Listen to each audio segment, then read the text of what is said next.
Hey everyone, welcome back to the channel. Today we'll be taking a look at an iconic dinosaur figure, the Papo Green Tyrannosaurus Rex, or what the dinosaur collecting community has dubbed it, the Green Standing Rex. The reason why I wanted to review this figure is it's the 15th anniversary since this T-Rex came out.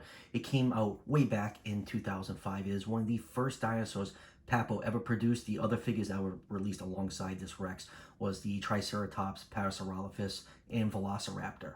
If you're unfamiliar with this figure, I guaranteed you've probably seen it somewhere. This figure just shows up absolutely everywhere along with some of the other Papo models. It shows up on advertisements, book covers, DVD covers, any random article about dinosaurs put out by any random news source uses the image of this T-Rex.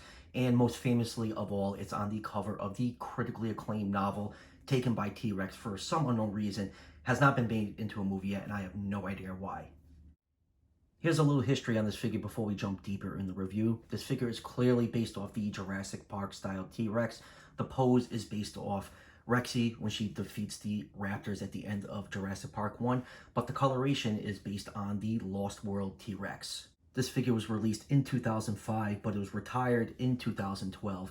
It was replaced by the brown standing T-Rex in 2012 with one slight difference. The brown Rex has a different head sculpt. It's a little bit lower and longer, and the coloration more resembles the T-Rex from Jurassic Park 1. And then in 2016, there was a limited edition release of this figure in the rainbow coloration, still sporting the same head sculpt as the brown version. The brown version is still currently in production. That one has not been retired, but this green one right here, like I said, got retired in 2012. So it's been 8 years since this figure graced store shelves. You can still find them if you're really determined. They pop up on eBay once in a while.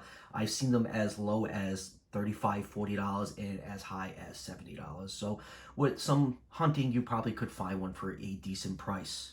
And also be aware, this figure, along with a lot of the other Papos, they are knocked off by nameless companies from China. So just, pay attention what you're looking for. The knockoffs are kind of easy to spot. The paint application and the sculpts just aren't as nice looking as this figure right here. And speaking of how nice this figure looked, when I first saw this figure on store shelves in 2005, I was absolutely blown away by this figure. At that time, I always wanted a really, really nice looking JP style Rex for my collection. Like really the only things out were, just the older Kenner and Hasbro toys, but nothing really, really had the detail of this figure right here. And I think I paid about $25 for this figure. I was just absolutely blown away by the detail on it. And it was the first time I ever heard of Papo.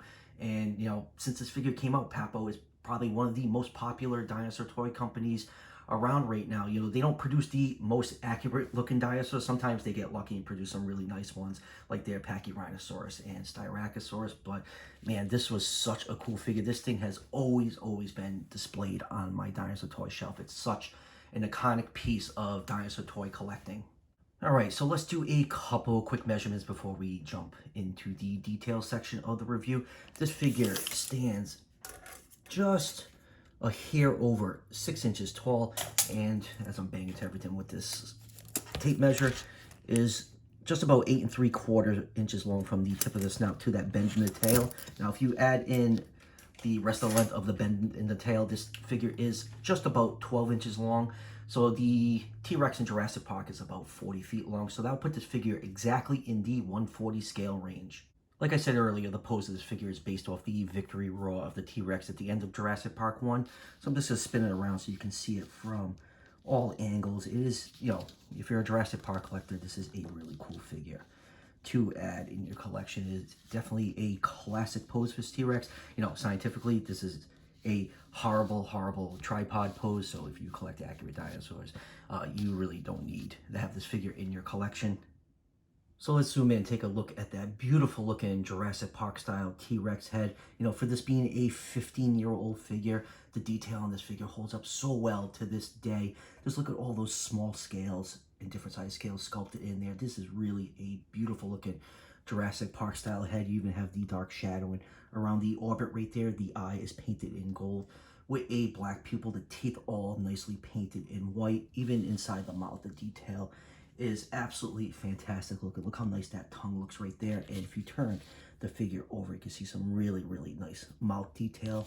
And another thing, this figure has an articulated jaw, and right off the bat, Papo nailed doing articulated jaws on their dinosaur figure. It's just so seamless. It closes so well, nice and flush with the figure. You know, some other companies, you know, their articulated jaws do not hold up to Papo. I think Papo has the best mass-produced articulated jaws on the dinosaur figures on the entire market. Look at all those nice little scales along the front of the jaw right here. You can see the nostril sculpted right here, and there really isn't an ear canal. I think it's kind of lost along the seam right here, just the way the camera picks up that shadow. Makes it look like the ear canal, but if you're really looking at this in person, you can't really make it out. And then look at the top of the head. Look at all that beautiful, beautiful scale detail. You got a nice, you know, dry brushing of black right here to bring out the detail on the scale. And just, I absolutely love the head sculpt on this. I think this head sculpt is better looking than the brown, you know, standard T-Rex head. That's why I never picked that one up. Another reason is I just kind of don't like picking up repaints, and the brown one just really never did it for me. But I absolutely love this green one. Look at all the different size scale along the bottom jaw right here, all that nice detail along the gum. Just a beautiful looking figure right here. Then you have some nice folds and wrinkle all the way down the neck.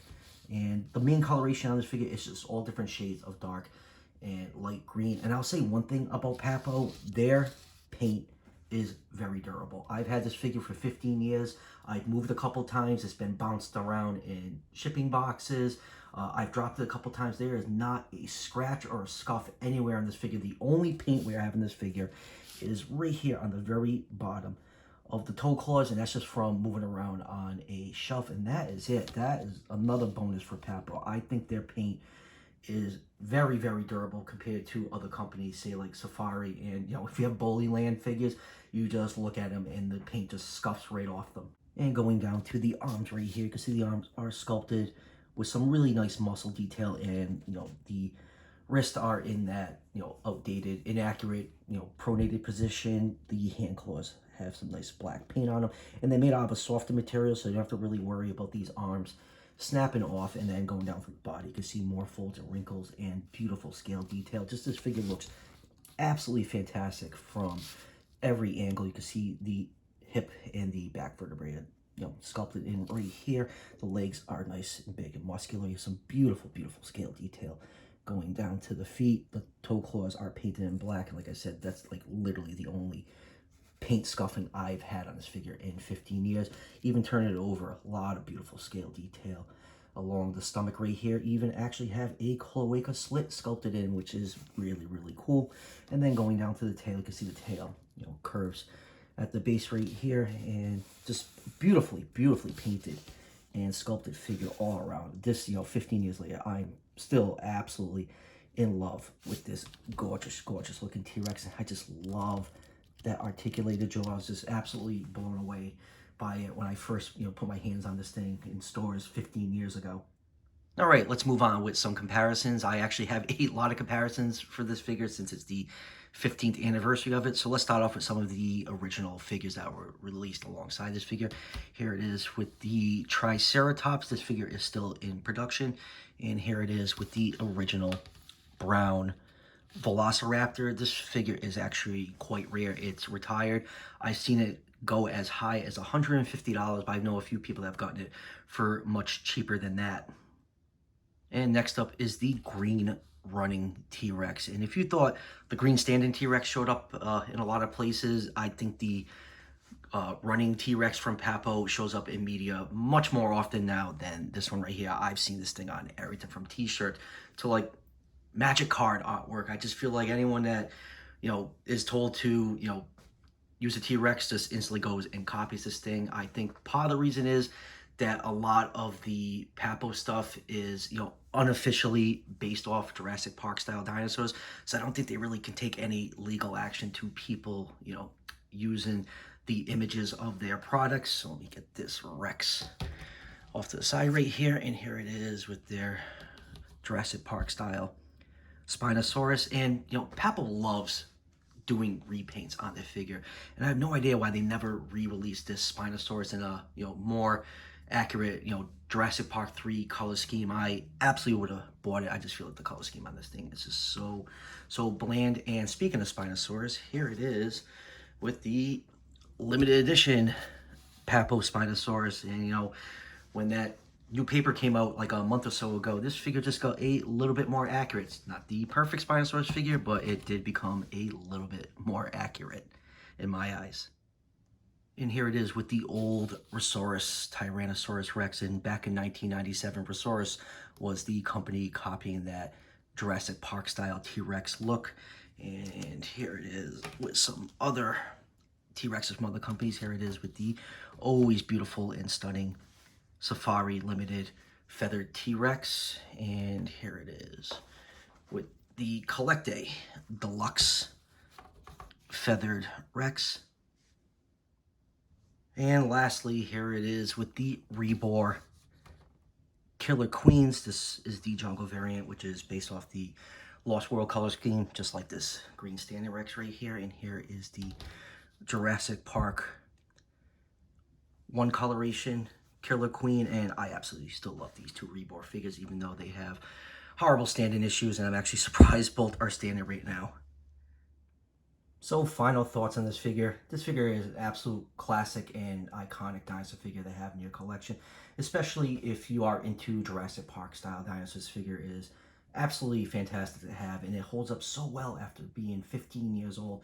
If you couldn't tell during this review, I'm still in love with this figure. I love my accurate dinosaurs, but man, this figure is just, so special to me. I absolutely love this figure, and I think it is worth hunting down if you want to add it to your collection. Like I said, check around on eBay, some of the dinosaur toy forums. They have some sales groups on their pages. There's always someone looking to sell one of these. You probably could snag one for a decent price. I think if you pay around 40 bucks, I think that is a good deal on this retired Rex right here.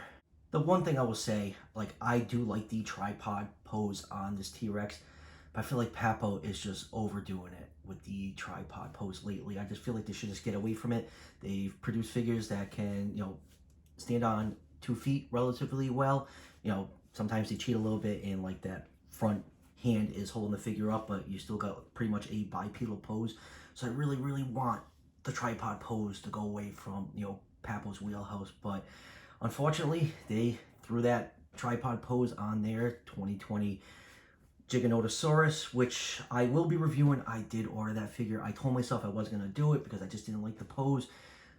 I don't like picking up figures that I'm not interested in to review, but I just feel like that Papo Giganotosaurus was such a highly anticipated figure. I feel like it's worth me getting and giving it a fair review to let you guys decide if you want to pick it up or not. So hopefully I should have some of the new Papos by the middle of June. My fingers are crossed. Hopefully they don't get delayed. I'm still waiting for a figure to come in from Namu. It's coming from China, and we all know with this pandemic going on, stuff coming from outside the country is just taking absolutely forever to reach people's hands. So hopefully in the next few weeks I'll have some new stuff to review for you guys.